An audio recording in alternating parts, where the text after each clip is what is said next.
Good morning. We're on. We are on. Nobody else is on yet. No. How does the Andrews family get ready for Christmas? It varies. Some years we have travel plans. Some years we don't have travel plans.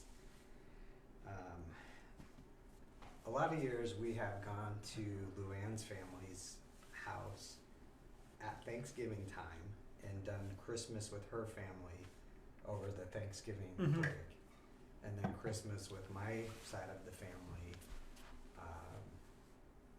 over Christmas sometime. Okay. And a lot of times that's been like after a Christmas Eve service, we'll drive to wherever they were and spend a few days there. We don't, in my house, we don't go typically crazy with Christmas gifts. We're pretty minimal. I mean, we get each other gifts, but we'll never have a car in the driveway with a bow on it. Will you ever have two cars? Yeah. His and hers? See, the problem is now we have his and hers and his and hers and his, and Right.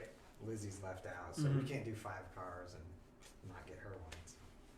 Yeah, somebody, I don't remember who it was. Somebody I follow on Twitter posted about that. Like, Oh man.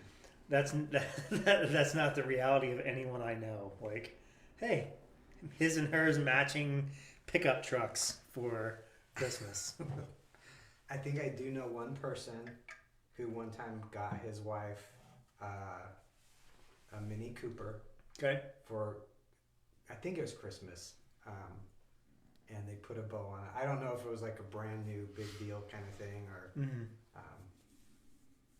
but yeah, we don't do extravagant gifts and we don't go crazy. So the whole Christmas shopping craze, we don't go too deep into that and get nuts about getting everybody everything we can find. And, so we don't have that to deal with. We don't do a lot of like big food. This meal has to be this precise thing every year, and so that we're pretty low stress on the Christmas scale. Yeah. As far as preparing, getting ready. So that's good. What about you guys? Yeah, I mean, it's kind of the same thing. Like, are we going to travel is kind of a question. We were in Oklahoma last month. So we had not only that, but then Anne has surgery on Monday, so she's going to be in recovery. So we knew we weren't going anywhere for December of this year. Yeah. But usually it's around us traveling to see our kids, or our kids coming up here. We have a tree. I'm not sure that the tree is going to make it up this year. Anne was talking to, I think, our daughter last week and just said, yep, last year we just literally just folded it down, put it right into the box, and then downstairs. I don't know if we're going to do, I don't know. It's a weird, the whole year is, I know, I'm sorry. The whole year is weird anyway, but like, this is just for us. This is it's a strange season to be in. When Anne had cancer 12 years ago, the first time, we had decided actually we weren't going to do a tree that year. And we went out to, I think right before her chemo started, we went out to eat with some people from our small group. And when we got home, our kids had gone out and bought a tree and they had decorated it. Like, that was like best Christmas memory ever. I don't think that's going to happen this year. We're going to take this into our own hands. Right. Yeah, I don't think that's going to happen this year. So, yeah, we haven't got out any decorating or anything this year yet. Lizzie was bucking for doing that a little bit on Sunday because it was her birthday. Okay. Let's get the stuff out for my birthday. Because in our house right now, she's the one that wants to do that a little bit more than everybody She did get one string of Christmas lights at Target the other day, and she put them up in her room. Okay. So exerting that little bit of control, I'm going to do this because I can. Yeah. And so, we haven't got ours out yet. A lot of times we do that by now, but, or around now. Yeah. I think there's been a couple years where we really didn't do much of anything because we knew we were going to be gone a lot season, and we've gone from that extreme to lots of lights in the yard and cutting down a tree, or buying a live tree. We've done that more than cutting down our own. I think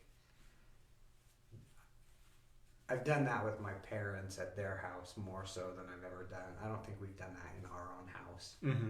But we've bought live trees.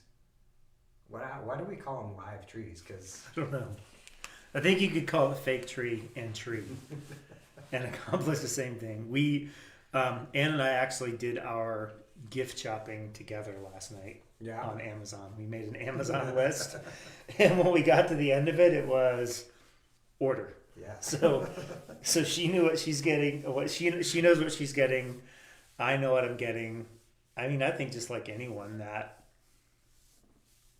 I pretty much feel like I have everything I need, and I pretty much feel like I have a lot of the things I want. Yeah.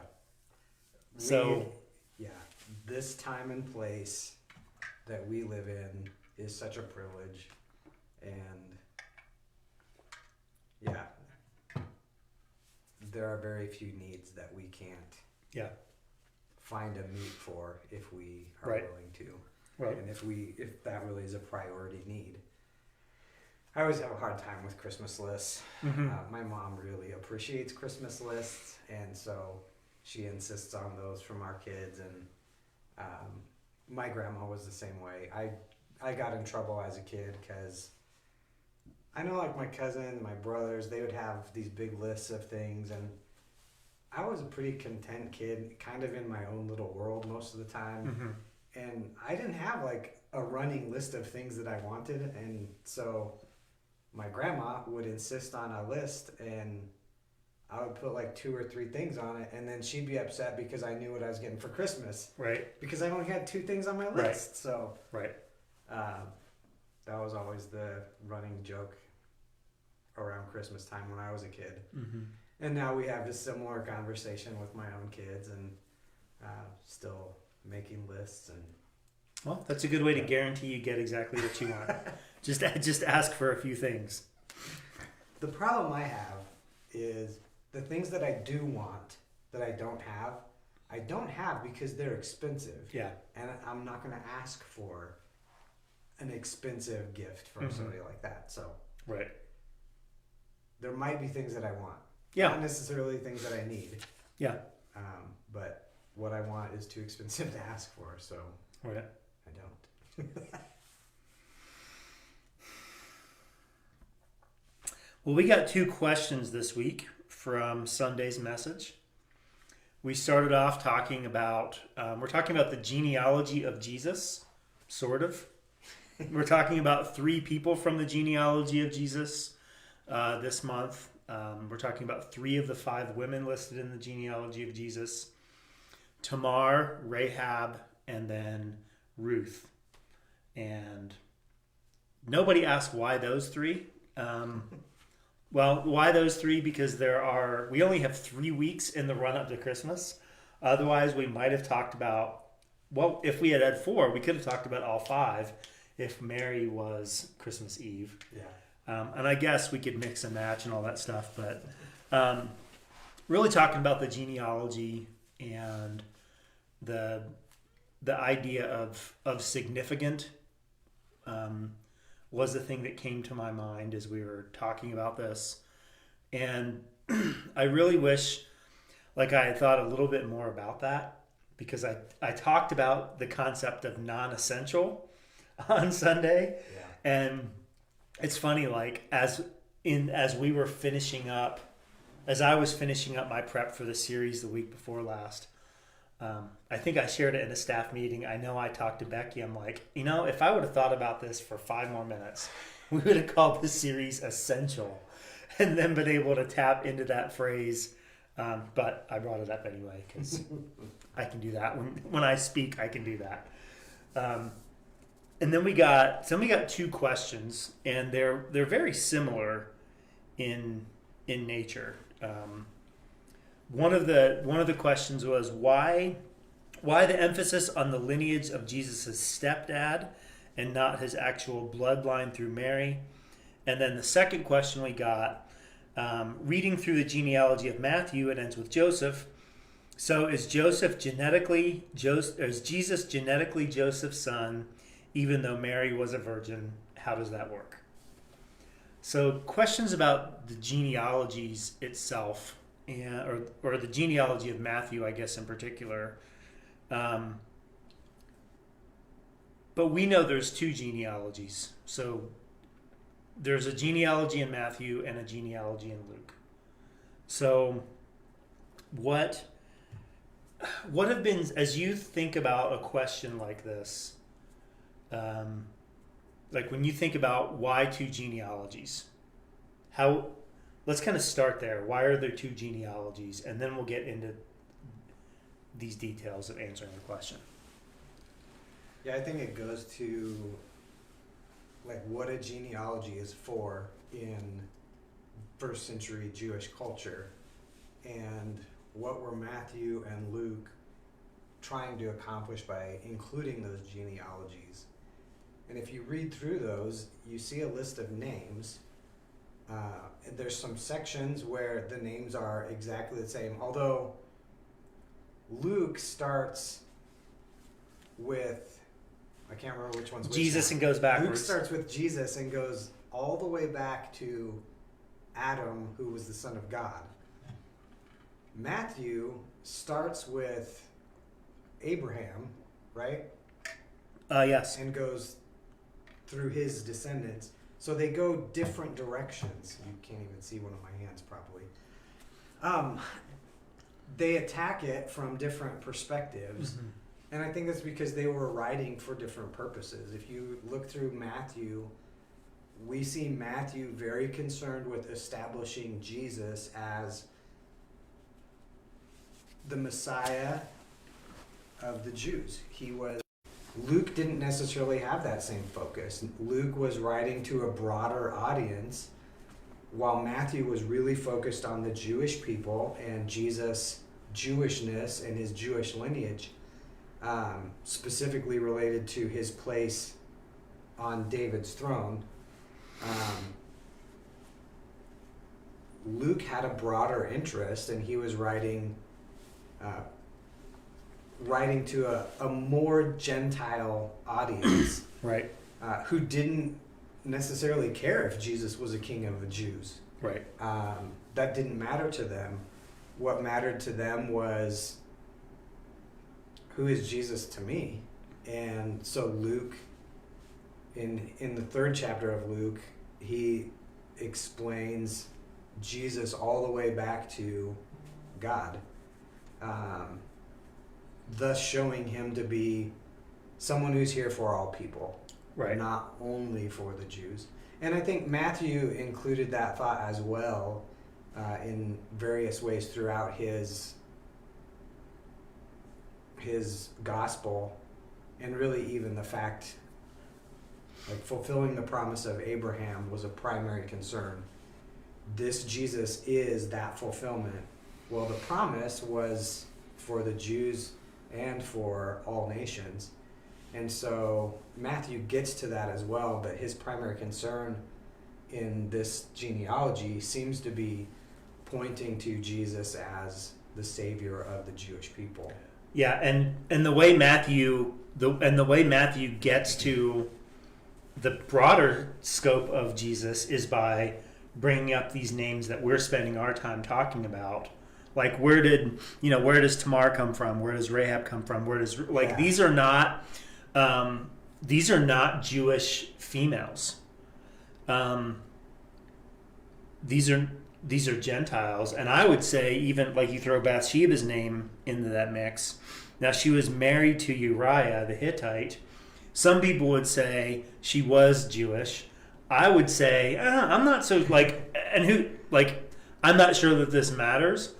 The argument I would make is that Bathsheba was probably not Jewish, and I don't think that matters. Yeah, I think Matthew demonstrates in some of the inclusions in his list that the Jewish nation always had a place for outsiders to come in. And that was very important. Like from Abraham on, God made provision for all nations to be blessed, not only one nation to be blessed. Right. And yeah, well, he gives those entrances to these Gentiles into the very lineage of the Savior of the Jews and the Savior of those Gentiles as well. Yeah, and now we're starting to get into that question of the person didn't. Let me want to read it this way: the genetic side of things. I just one more thing. We talked about this beforehand. I know that there are times where I have to remember that the four Gospels, Matthew, Mark, Luke, and John, were written for different purposes. And what we mean by that, or what I mean by that when I say that, is they're written for different audiences. So, like you said, Matthew is written primarily to a Jewish reader, and Luke is written primarily to a Gentile reader. So, kind of keeping that may be news. I remember the first time I heard that. I remember, I never knew that. I just thought it was a gospel, and I think that's one of the reasons why we talked about this too. When we see differences between in the stories, where we see similar stories among the gospels, and there are slight differences, remembering that they're geared towards a different audience. Like these gospel writers are going to point out different things about the same story to different people, because some things aren't as important to a Gentile reader as they would be to a Jewish reader. Like when you read through some of the research that I do, when you read through the Gospel of Luke, he goes into a lot of details of different places in Israel that the Jewish people would have just understood. So why go into those details? Yeah, because he was writing to people that didn't know those details unless they were spelled out to them. Right. And I think we have both the advantage and disadvantage of not being in either of the prime. Like Matthew didn't sit down and think, I'm going to write something that 2,000 years from now, people in another country are going to be reading. Right. And I wonder what their world will be like. He wrote to the world that he lived in. Right. And Luke wrote to the world that he lived in. And he wrote to people that he was familiar with their culture. And they weren't familiar with our culture. And in their culture, certain things mattered a lot more than in our culture. The genealogies are a good example of that. Like, I can't sit down and list off for you like all of my ancestors way back to whoever. Adam. Yeah. There'd be some pretty significant gaps. In the first century Jewish culture, the genealogy was very important in really who you were as a person. And it was a demonstration of like where you came from. Right. And who you were.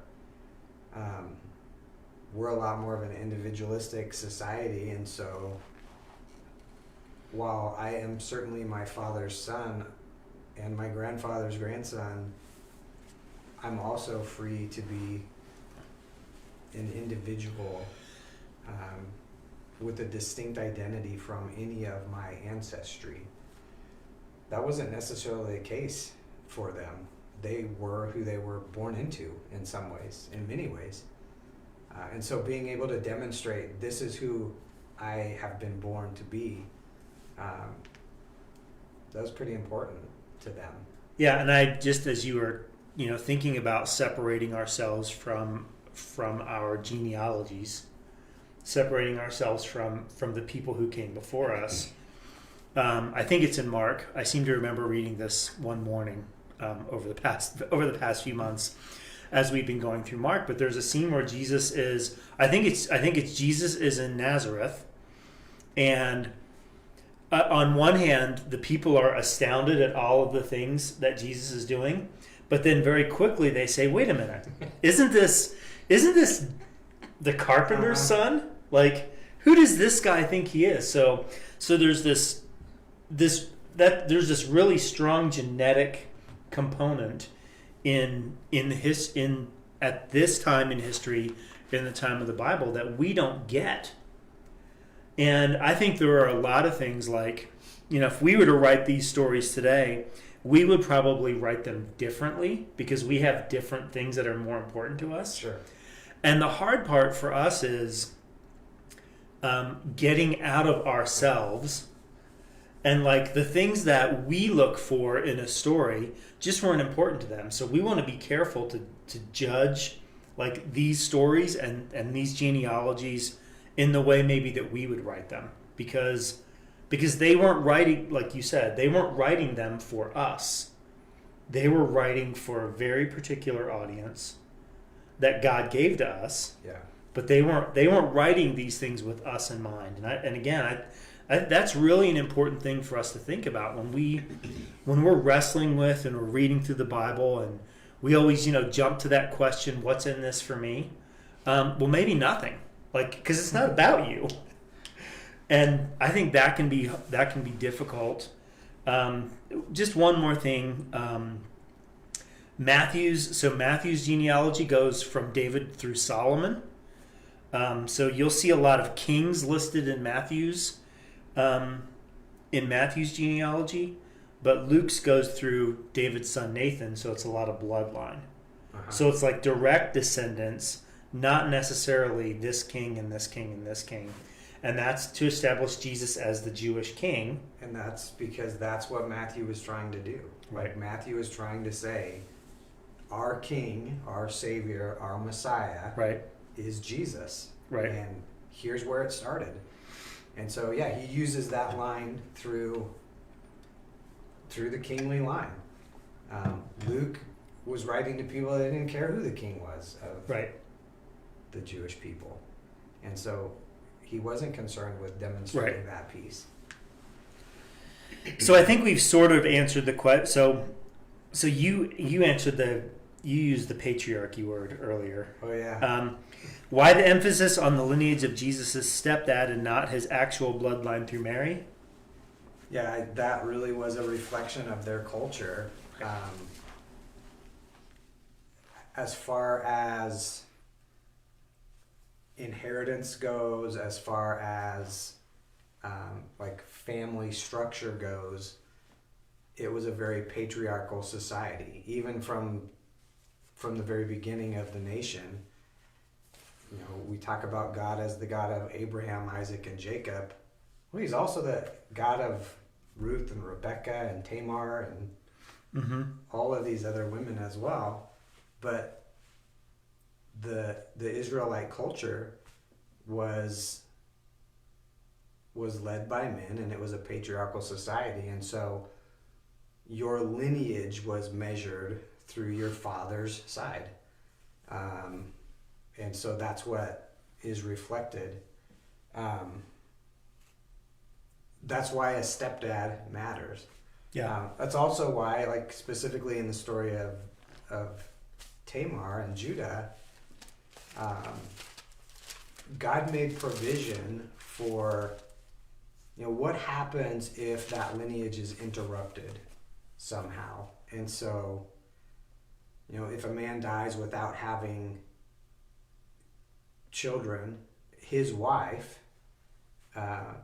essentially could have been just left to her own with no means of support, no way to really make a living and survive. And so God made provision for well, then that man's brother, he will assume the dead brother's responsibility to care for this woman by marrying her, and providing offspring to take care of her in her old age. Right.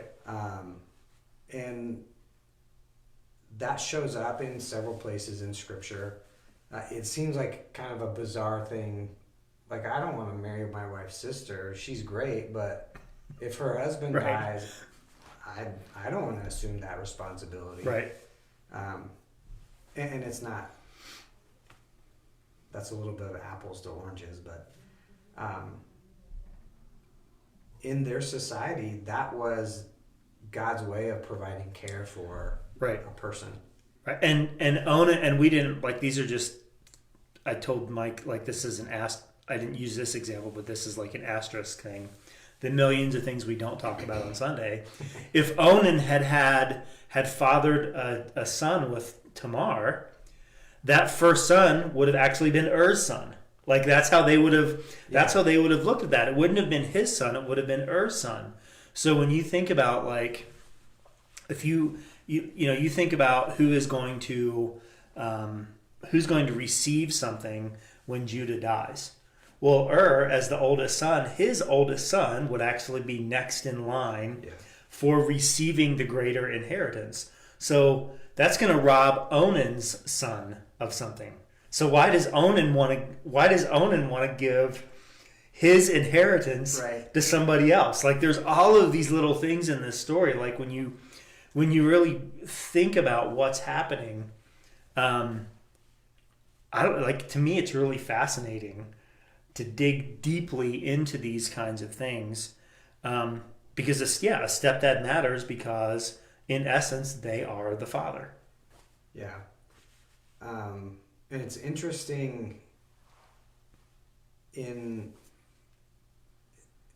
this is speculative, just to put that out there first. We know that Mary had a sister. We don't know of any brothers. Mm-hmm. And so if a man had daughters but no sons, then the daughters would receive the inheritance, or their husbands would receive the inheritance. And so that kind of changes the structure of, like, specifically probably Jesus' genealogy. His mother Mary very well could have been in a position as, like, the family inheritor, even though she wasn't a son. And so her portion would have been tied in with her husband, Joseph, and then by default that brings his whole lineage into that chain. Right. And it's just kind of an interesting twist on that whole Levirate marriage concept, which that was kind of what we call the rule of who marries whose widow, Right. if they don't have a provider. Right. And, like, what's interesting is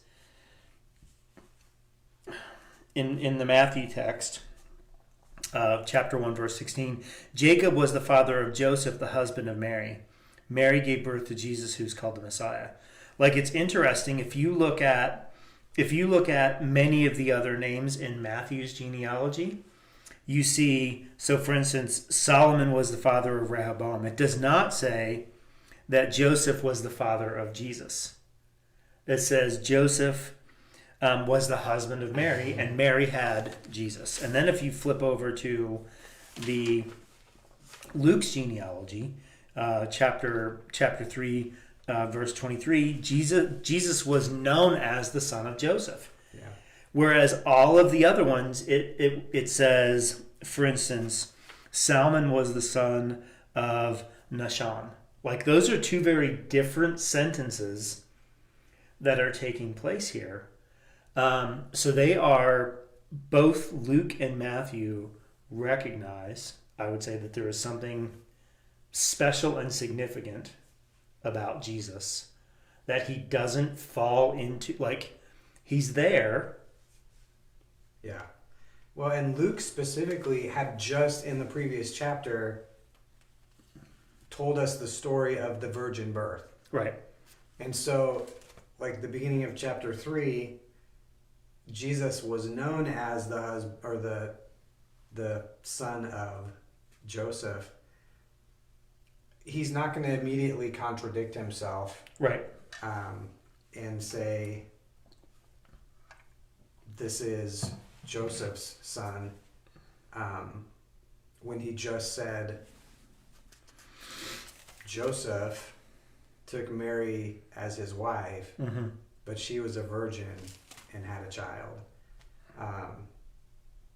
And I think sometimes we try to explain things and we kind of get caught up in trying to figure out the details. And I think, like, this is one of those questions that I like Jesus had a Y chromosome. Where did it come from? Right.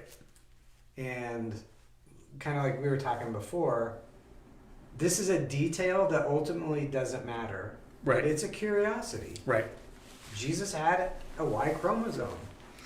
It had to have come from somewhere. He had genetic material, DNA information that came from Mary, and other information that did not come from Mary. Just like every other person ever born has information from their mother, information from their father. That combines and makes part of who you are. Mm-hmm. Where did Jesus' other information come from? It's very possible, like, obviously this is a miraculous thing, a virgin birth. It's very possible that God could have used Joseph's DNA, and so genetically speaking, Jesus was in fact genetically, as well as genealogically, Joseph's son. But it's also possible that God provided the missing information with new information. Mm-hmm. He specializes in making something out of nothing. Right. And So he could probably make a Y chromosome. he can probably make whatever Y chromosome he Yeah. wants. So I think then to that second question, so is Jesus genetically Joseph's son, even though Mary was a virgin? If by genetically you mean according to a genealogy, I would say yes, they would have. And that's why we see those two phrases in both Matthew and Luke, like, he was Joseph's son. In the same way that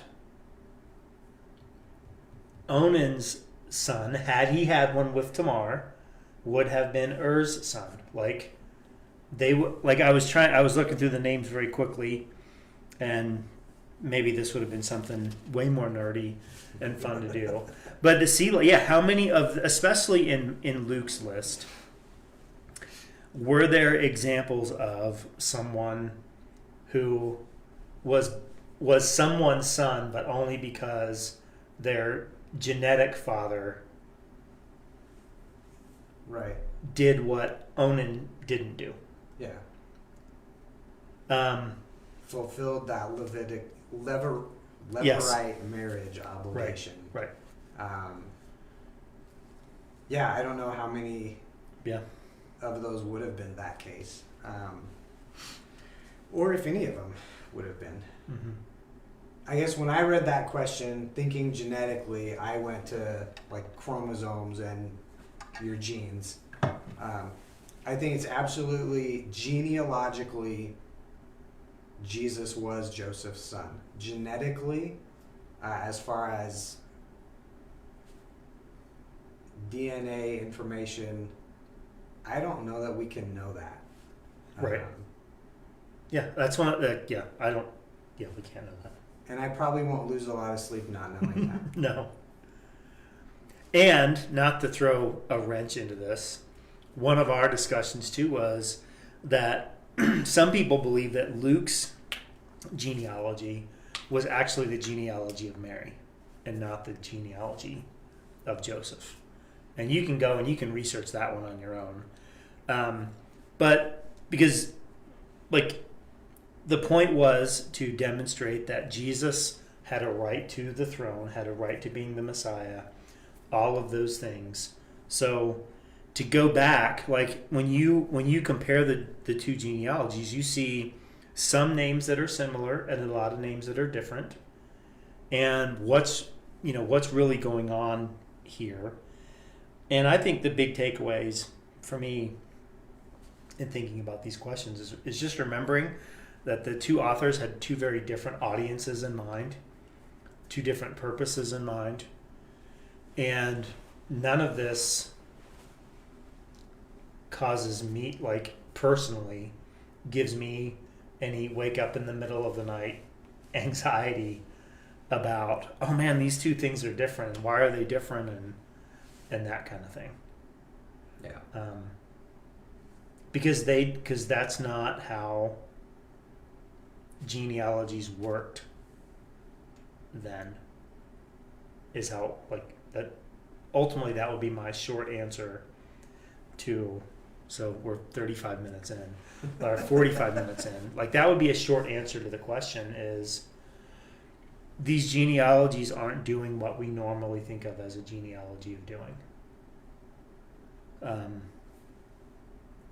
But they are meant to demonstrate Jesus's connection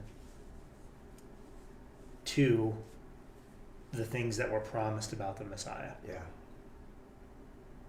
And really, it's a starting point for exploring who is this Jesus. Right. It's not like when I want to explore who is someone, I don't immediately jump to a genealogical table. Yeah. If I was a first century Jewish kid, I absolutely would. Like that's how you knew who someone was by knowing who is the family that they belong to, who is the family that they have come from, who are your ancestors, what did they do, because that tells me who you are. And again, we're an individualistic society that doesn't necessarily lean on our ancestry for identity. The first century Jewish culture was absolutely that kind of culture. Right. And so we have to remember that if we have any hope of understanding what both Matthew or Luke were talking about when they started with these genealogies to explain who is Jesus. And ultimately, whether it's then or now, the genealogies are only a beginning. Mm-hmm. And we can start with those. We can see the picture of where Jesus came from ancestrally. But ultimately, Jesus came to be experienced, for lack of a better word, and to know him is not to figure out exactly where he fits on the genealogies, but read the rest of the Gospels, Right. and see what he did, learn his patterns of behavior, and then walk with him in those patterns of behavior, because he still is behaving that way. Right. And at the same point, like, we have a ton of prophecies that were made about the Messiah that deal with his role as king and his connections to all of these other people. I mean, that's read through the book of Hebrews, read through Isaiah. We have all of these words where it does matter. Yeah. So we're not saying it doesn't matter. Right. We're also not saying it's not the most important thing in the world. And all of this, I like the way you framed it. Like, this forces us to ask the question, who is Jesus? And that's the ultimate question. Like, what do I do with this person of Jesus? And I think for us that requires a lot more exploring than only the genealogies and seeing where he fits on those tables. Right. While those were important in demonstrating Jesus' place in his society, we need to be able to go beyond that. Right. And understand what is it that Jesus is doing today and wanting me to do today? And how can I join him in that? Because he's not just this baby that came in a manger that we're keyed up to celebrate right now. He's the Savior, and he's the King. Not just like a couple thousand years ago he was important, but now today he sits on a throne and he's at work in this world through his Spirit and through the Spirit in his people. And it's the same Spirit that brought him back to life after he suffered on a cross that lives in us. And if we're going to have the Spirit of God thriving in us, I think that requires us to understand, what was Jesus like? What did he do? What were the, like I said, the patterns of his behavior that we need to copy in our own lives? So do that, explore that, dig in way beyond Luke 2 and the Christmas story. Yeah, and like we talked about on Sunday, when you read a name, you go back and look. Like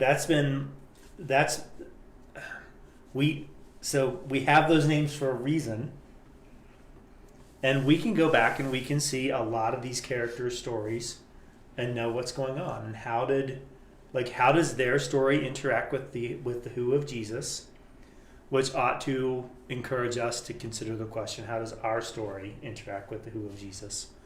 And to kind of come full circle with that, this series that you're doing, demonstrating the significance of these people in the story, the three that you've chosen, in much of the rest of their culture, those three would have been insignificant. Their stories were not worth sharing. They would have been pushed to the margins of society. But in the kingdom that Jesus would like to build and is building, they were absolutely essential to the story that he was writing and the kingdom, the culture that he was building. And so are you. Yeah. And I think that's important to remember. I don't know if it's this year or if it's this season for you, but you're significant. And